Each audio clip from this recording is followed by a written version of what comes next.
I heard a number the other day that really pissed me off. 329,000 foster kids. That's how many children are in foster care in the entire United States. And I'm going to tell you three things. How many of these kids age out, what it would cost to take genuinely good care of them, and what we're already paying when we don't. In a country of hundreds of millions of people, 329,000 is a solvable problem. So I started asking a question. Why can't we take unbelievably good care of foster kids? I don't mean just keep them alive. I mean give them the kind of life that we would want for our own kids. A stable home, decent clothes, sports, tutoring, therapy, birthday presents, somebody at their games, somebody helping them get a driver's license, and somebody who actually gives a shit whether or not they graduate. America already spends a whopping $34 billion a year on the child welfare system. That doesn't mean foster kids are getting $34 billion. That money also pays for investigations, administrations, placements, caseworkers, prevention programs, and everything else surrounding child welfare. But the point is, we are already spending a tremendous amount of money. So what would a better system cost? If every social worker were responsible for only 10 foster children, we would need about 33,000 social workers nationwide. Even if each one cost around 90 grand a year, once you include salary, benefits, and overhead, that comes to roughly $3 billion a year. $3 billion to give every 10 foster children in America their own dedicated professional social worker. Then there's aging out. Around 15 to 16,000 young people leave foster care every year without a permanent family. Healthy parents don't typically look at their kids at 18 and say, "Good luck, housing is your problem now."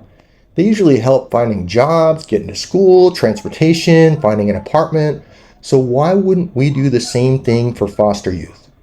If we supported foster youth for 5 years after they left care, eventually we would be helping roughly 78,000 young adults at any given time. Even spending a very generous $35,000 per person per year would cost about $2.7 billion annually. So when I add better support for foster homes, much smaller caseloads for social workers, therapy, tutoring, normal childhood activities, and several years of help after foster care, my estimate comes to about $14 billion a year in additional investment. That's a lot of money, but here's the part that people forget. Failing these kids costs money too. Homeless shelters cost money. Emergency rooms cost money. Psychiatric hospitals cost money. Police, courts, and jails cost money. Unemployment and lost wages cost money.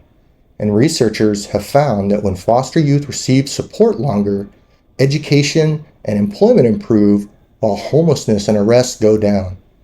One economic analysis of extended foster care found roughly $2 in benefit for every dollar the government spends. And there's another number that matters. CDC researchers estimated that one non-fatal case of child maltreatment carries a lifetime of economic burden of roughly $831,000 in 2015 dollars. Now, I'm not saying good foster care magically erases what already happened to a child. It doesn't. I'm saying that trauma has an enormous price tag, and someone eventually pays it. So we have a choice about where we spend money.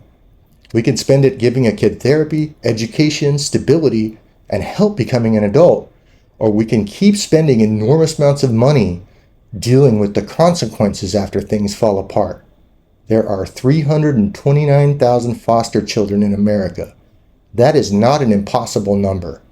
If we take responsibility for a child, then the government, we, should assume the responsibility of a good parent.